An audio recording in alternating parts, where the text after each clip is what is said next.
নিশ্চয়ই আল্লাহ তাআলা কোনো জাতির অবস্থার পরিবর্তন করে না যতক্ষণ না তারা নিজেরাই নিজেদের অবস্থার পরিবর্তন করে। সূরা রাদ আয়াত নাম্বার 13/11।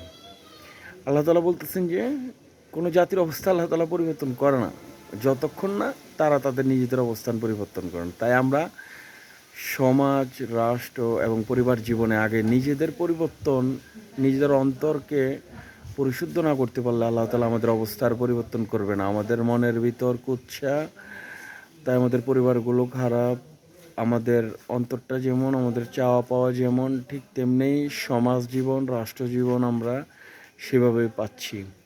আজকে যদি আমরা ভালো হইতাম তো আল্লাহ পাক রব্বুল আলামিন আমাদের রাষ্ট্র ব্যবস্থাকে ভালো করতো, আমাদের পরিবার এবং সমাজ জীবনগুলোকে ভালো করতো। তাই আসুন আগে আমরা নিজেরা পরিশুদ্ধ এবং সুন্দর ও মার্জিত চিন্তার অধিকারী হই এবং সেই লক্ষ্যেই এগিয়ে যায়। আল্লাহ তাআলা আমাদের সেরকম একটি পরিবেশ দান করবেন।